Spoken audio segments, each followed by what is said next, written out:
აღელი და მამისა და დაზისა და სულისაც მისა და გილოცავ დღეს ოჯახის ეწმინდის დღეს სამწუხაროდ საქართველოში 70% 100-დან დაშორება 70 ოჯახები ცილდება და ახლა მე ხო აღსარებებს ღებულობდა ხან მშობლები დამნაშავე ხან ერთმანეთს ვერ ითმენენ და ეს რატო ხდება იმიტომ რომ ალბათ ოჯახებამდე უნდა შეათანხმონ როგორ უყურებენ ოჯახს და ზოგი სტუმართ უყარია ზოგი არა ეს ყველაფერი უნდა შეატყო მაგრამ მე რომ დაოჯახდები ის თუ ისეთი არა ეს ქმარი იქნება თუ ცოლი იქნება იმას ქვია ჯვარი მარტო ეს შემთხვევაში შეიძლება ოჯახის ესე იგი დაცილდე მეუღლეს თუ გიღალატებს სხვა შემთხვევაში სახარების მიხედვით ჯვარი ქვია უნდა დაეთმინო შენ თუ ფიქრობ რომ ეს ისეთი არა როგორც შენ გაგიხარდება შენ ხარ ისეთი ღმერთის წინაშე როგორც მას გაიხარდება სულ ყოფილი მარტო ღმერთია და ეს უნდა გაითქვეცინა და დაეთმინო მაგრამ დათმენაში ერთმანეთის გეხმარება ღვთის მადლი კიდე ხშირად ვამბობ რომ როდის მოდის როცა ხარ ლოცვაში როცა ხარ მარხვაში როცა ხარ ხშირად მიმართავ აღსარების საიდუმლოს აღსარების საიდუმლოთ ვამბობენ კაიაურა ცუდიაურა არიან ბოროტისულები არიან ფარველი ანგელოზები და ყველა ადამიანს ყავს ბოროტისულიც და ამ ბოროტისულის მიზანი რა არის ოჯახები დაანგრიოს და აზრებით ფიქრებით ესე იგი გაგდებს მეუღლის განკითხვაში ახლა მონასტერი ხომ არის აი მონასტერში ხანდახან არის შემთხვევები რომ ძმას ვერ იტანს ერთმანეთს არ ელაპარაკებიან და ვინაკეთ მაგრამ ამ მონასტერში კი არა მე ხშირად ვამბობ რომ მე ივერისხას დავყვებოდი 15-20 წუთი მოიარე მთელი საქართველო კოდორის ხობა მაშინ არ იყო ჩვენი რა ქართველები საქართველოს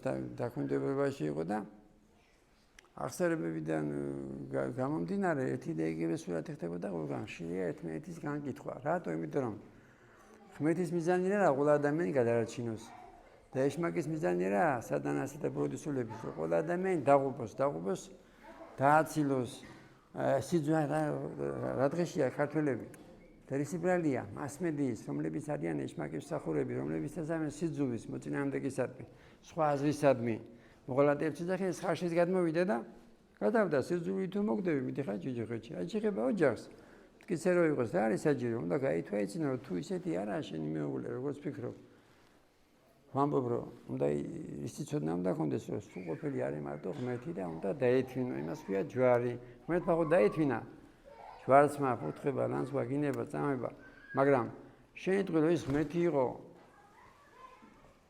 ხარდგომამდე დაეთმინა ყველაფერი მაგრამ შენ ადამიანი ხარ მაგრამ შენ ერთი რამე უნდა გაითვალისწინო რომ აი მამაჩვენო ყველამ ვიცით მაპატიე როგორც ვაპატიე ფეშინასის მომიტებე როგორც მიუდევებ თუ ვერ პატიობ შენ მეუღლეს მის ესე იგი ნაკლოვანებებს ან შეცდომებს გარდა ღალატისა ღალატის შემთხვევაში დაშორდა მაშინ ესე იგი არ შენ გეპატიება როცა გარდაიცვლები მამაჩვენოში ჩანს მაპატიე როგორც ვაპატიე და უნდა შევიყვაროთ ლოცვა, იმიტომ რომ ლოცვით გადმოდის მადლი, გადმოდის სიმშვიდე, მოდის სიყვარული. შეიძლება ვამბობ, მშობლების მაგალითს. განა თავის შვილს ჩამოწერენ, რაცა უნდა ცუდი ყოფაქცევის იყოს, რაცა უნდა არასწორი გაგების იყოს. თუ მინდა სხვა პოლიტიკური მოსაზრების იყოს, თავის შვილი თუ მარი, ხო არ ჩამოწერს. ამას ქვია სიყვარული და როცა მადლია, მაშინ ითმენ როგორც ითმენ ის მეუღლე იქნება თუ მეზობელი იქნება თუ გიზერია ლოცვა მტრისთვის ჩვენ კიდე ეს ქართველები ერთმანეთს ვერ ითმენ და სამწუხაროდ 70% დაცილება და კიდე ისე დღეა დღეს ოჯახის გარდა არის კიდე უფროსების მშობლების პატივისცემის დღე არის და აცნებაში რა არის პატივიეს დედას და მამას მე ხო აღსარებებს ღებულობ 99-დან რასაც სხვას გაუკეთებ შენ მშობლებს ეს მოიქცევი ისე მოგეცევა შენი შვილი ეს ზოგი რო უყურებს ახლა დაუშვათ ვიღაცა რო ასვად გიცევა არ იფიქრო რომ ის დაუჟელი დარჩება თუ აქ იქნება დაუჟელი გარდაცვალების შემდეგ წონდება ყველაფერზე მარტო საქმეზე კი არა ჩვენ აზრებზე და ფიქრებზეც მოგეთხოვება პასუხი ამიტომ მე აზრები და ფიქრები რო განიწმინდოს კი როცა ვინათლებით გვერდს ნემა ცოდვები მაგრამ ცოდვებისკენ მიდეგილება რჩება და ხშირი აღსარება რა შვილის თუ ადამიანის სული განეწმინდოს, ვისაც წმინდანები ქვია, იმათ მიაღწიეს განხთობას. ჩვენ კიდე აი მაგალითად განგითხვაში ჩავარდები, გათავდა, მადი მეკარგება, მადი თუ მეკარგება, ის მაშინ ვერ ვითვენ ადამიანს. მე ხო მოძღვარი ვარ და ხო ურთიერთობა მაქვს. მონასტრის წევრებთან უფროსიორი ვარ, ხანდახან თუ განვიგითხარ, მადი რომ ცილდება, ვერ მithვენ. შეიძლება უხეშად მოვიქცე, ბრევლი იქნება თუ სულიერში ბერი იქნება თუ სხვა. მადის გარეშე არაფერი არ ხარ, ხშირად მოყვას პეტრე მოციქულის მაგალითი, რომ ღმერთს უთხრა, მე შენ არასდროს არ გიღალატებო, განა გამოჩენი თუ სიყვარულით უთხრა. მაგრამ ღმერთთან დენახა, რომ თავისი ძალების იმედი ჰქონდა, თავისი მადლი მოაშორა და რა მოხდა? სამჯერ უარყო ღმერთი.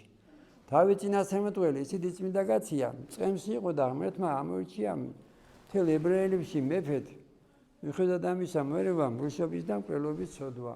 აი მადლის არაფერი, ასევე ქართველის რაღაცა რო გონია თავი, არაფერი არ ახლა ქართველი. 91 ამის წლის მაგალითია მადლის გარეშე, სამოქალაქო ომი, ძმამ ძმაზე აწია ხელი. ქართველი ხატვესყი და 200 საუკუნე. ხა ზუსტად არ ვიცი, მაგრამ ამბობენ ადები წოდი 1.5 მილიონი, ახლა 2 მილიონი ნახევარი არის, მაგრამ მილიონის რო იყოს რა, ქართველი ხო გაყიდა ეს ხუჩა მარტო კინო კი არ არის. ეს რეალობა იყო, ესე იგი მადლის გარეშე უნდა მივხვდე, რომ არაფერი არ ახარ. მე სხვა სულიერთ მეზობელს, ფიზიკური ხალხი კი არა მტერი, ხელისუფლება, ტერიტორიული მთლიანობის კი არ შეიძულებ. ასევე დასავლეთ ზოგი იყო შემთხვევები, რომ ზოგმა ევროკავშირის დროშა დაახია, იმიტომ რომ იქ კაისგაძე ქორწინება დაკანონებული კანონით. თუ ლაპარაკი არ არის, რომ ფრანგი და ესპანელია ცუდი, კანონით სამწუხაროდ დაკანონებულია დასავლეთის ქვეყნებში, უმრავლესობაში, ასევე საბერძნეთს დააკანონებიეს. და მაგრამ სიძულვილი მოკიდანს რამეს, ესე მათ ქვია სულიერი მტრები, სადაც არასწორია დაკანონებული. რუსეთის ხელისუფლებას ქვია ფიზიკური მტელი, მაგრამ რა გეწერია ლოცვა? ლოცვებში, დილის ლოცვებში, ლოცვა მტრისთვის, რას ნიშნავს ეს? ეს იმას ანიშნავს, რომ როცა მტრისთვის ლოცულობ, რომ ესე იგი წარმატება ზოგი ფიქრობს, რომ როგორ ვილოცო, ფიქრობს, რომ თუ ილოცებ, ესე იგი წარმატებას მიაღწევს. თუ ილოცებ, რა მოხდება მაშინ? რატომ ადამიანი ბოროდი ფიზიკური მტერია თუ სულიერი მტერია? მეთის წინაშე და ბავშვების წინაშე. როგორია ხა ორი კაცის ხელში რომ ბავშვი უნდა გაიზარდოს? იმ ბავშვმა რა დაეშავა? იმიტომ რომ იქ მათში მადლი არა, ღმერთი არა. და როცა ლოცულობ, რა იგულისხმება, რომ მადლი გადავიდეს და კიბრიანი სულიერი მტერი იყო, მაგრამ რა ხდება? დელ მოწამე იუსტინას ლოცვით.